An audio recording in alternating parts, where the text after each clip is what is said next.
வணக்கம். இன்றைக்கி நம்ம பார்க்க போகிற சமையல் ஒரு அருமையான முட்டைக்கறி தான் பார்க்க போகிறோம். ரொம்ப குயிக்காக பண்ணிடலாம் இந்த முட்டைக்கறி.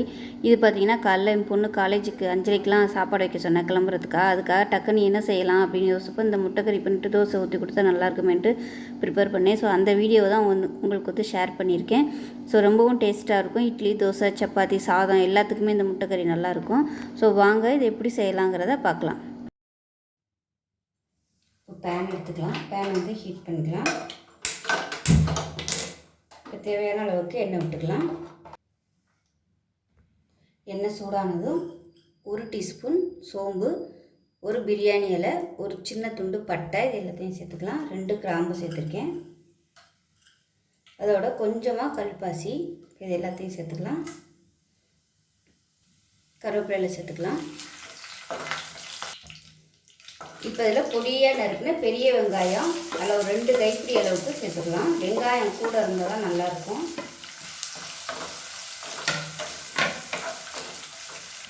வெங்காயம் வதங்கிறதுக்கு உப்பு சேர்த்துக்கலாம்.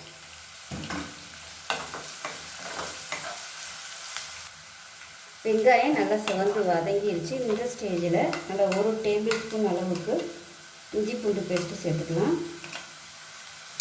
இதையும் சேர்த்து பச்சை வாசனை போக வதக்கி விட்டுக்கலாம். இஞ்சி பூண்டு பேஸ்ட்டு நல்லா வதங்கிடுச்சு. இப்போ பொடி எல்லாமே சேர்த்துக்கலாம். 1 டேபிள் ஸ்பூன் மிளகாத்தூள், 1 டேபிள் ஸ்பூன் தனியாத்தூள், 1/4 டேபிள் ஸ்பூன் ஜீரகத்தூள், 1/4 டேபிள் ஸ்பூன் மஞ்சத்தூள் இது எல்லாத்தையுமே சேர்த்துக்கலாம். வதக்கி விட்டுக்கலாம். இது எல்லாமே நல்லா எண்ணெய் பிரிஞ்சு வந்துருச்சு. இதில் மீடியம் சைஸாக 2 தக்காளி மிக்சியில் அடிச்சிருக்கேன், அதை சேர்த்துக்கணும். இது எல்லாமே எண்ணெய் பிரிஞ்சு வதங்கட்டும். இப்போ பாருங்கள் நல்லா எண்ணெய் பிரிய வதங்கிருச்சு. இந்த ஸ்டேஜில் நல்லா 1 கப் அளவுக்கு தேங்காய் பால் வந்து எடுத்து வச்சுருக்கேன். அதை சேர்த்துக்கலாம். நல்லா கெட்டியான தேங்காய் பாலை சேர்த்துக்கலாம். இதையும் சேர்த்துட்டு நல்லா கொதிக்க விட்டுக்கலாம். இப்போ இந்த கிரேவிக்கு தேவையான அளவு தண்ணியை சேர்த்துக்கலாம். ஏன்னா முட்டை ஊற்றினதுக்கப்புறம் நல்லா கெட்டியாக வரும், அதனால் கொஞ்சம் தண்ணியாகவே வச்சுக்கலாம். இப்போ தேங்காய் பால் ஊற்றி மீடியமான ஃப்ளேமில் விட்டாச்சு. நல்லா அப்படியே எண்ணெய் தெளிஞ்சு வந்துருச்சு பாருங்கள். இந்த ஸ்டேஜில் 4 முட்டையை வந்து நம்ம உடச்சி சேர்த்துக்கலாம். நான் வந்து இன்றைக்கி 4 முட்டை எடுத்திருக்கேன். நீங்கள் எத்தனை பேருக்கு யூஸ் பண்ணுறீங்களோ அதுக்கு தகுந்த மாதிரி சேர்த்துக்கோங்க. கடாயை பொறுத்து எத்தனை முட்டை சேர்க்கணுமோ சேர்த்துக்கோங்க. ரொம்பவும் நிறைய சின்ன கடாயை வச்சுட்டு நிறைய முட்டை ஊற்றிட்டோம்னா உங்களுக்கு அந்த சேஃப் வராது. இப்போ இப்படியே கொதிக்கட்டும். மீடியமான ஃப்ளேம்லேயே வேகட்டும். மூடி வச்சிடலாம். மேலாப்பில் கொத்தமல்லியில் தூவி விட்டுட்டு மூடி வச்சிடலாம். இப்போ எப்படி இருக்குன்னு பார்க்கலாம். நல்லா சூப்பராக வந்துருச்சு. இப்போ அமர்த்திடலாம். இது வந்து ஊற்றிட்டு ஒரு 2 நிமிஷம் கழித்து இந்த மாதிரி லைட்டாக அப்படி ஆட்டி விட்டிங்கன்னா உங்களுக்கு அந்த மசாலா எல்லாமே இந்த முட்டையில் வந்து விழுந்துடும். கரண்டியை போட்டு கிண்ட வேணாம். பாருங்கள் சூப்பராக ரெடி ஆயிடுச்சு.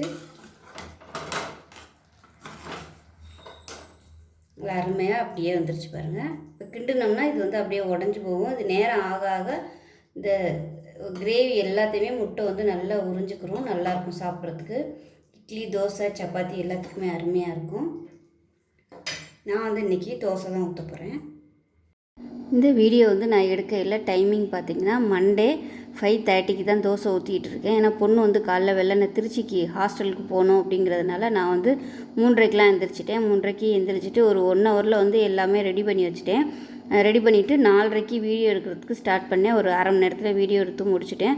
ஸோ 5:30க்கு கிளம்புனா தான் திருச்சிக்கு வந்து போக முடியும் காலேஜுக்கு. அதனால் நான் வந்து 5 மணிக்கெலாம் வந்து எனக்கு சாப்பாடு வைங்க அப்படின்ட்டேன். ஏன்னா ஹாஸ்டலில் உள்ள சாப்பாடு வந்து இன்றைக்கி சேமியாவும் பொங்கலும் வைப்பாங்க, எனக்கு பிடிக்காது. அதனால் காலையில் இங்கே சாப்பாடு செஞ்சு கொடுத்துருங்க, சாப்பிட்டுட்டு போயிடுறேன் அப்படின்னா. அதனால் அவள் சரி போயில அவளுக்கு பிடிச்ச மாதிரி முட்டைக்கறியும் தோசையும் ஊற்றி கொடுத்துருந்தா கொஞ்சம் திருப்தியாக சாப்பிட்டு போயிடுவாளேங்கிறதுக்காக வெள்ளனே எழுந்திரிச்சு ப்ரிப்பேர் பண்ணிவிட்டேன்.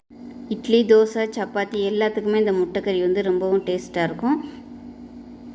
காரம் வந்து உங்களோட விருப்பத்துக்கு தகுந்த மாதிரி போட்டுக்கோங்க, நல்லாயிருக்கும். ஏன்னா தேங்காய் ஊற்றுறதுனால கொஞ்சம் காரம் அதிகமாக போட்டிங்கன்னா தான் உங்களுக்கு வந்து மைல்டான காரமாக தெரியும். தேங்காய் பால் ஊற்றுறதுனால அந்த காரத்தை வந்து எடுத்துரும்.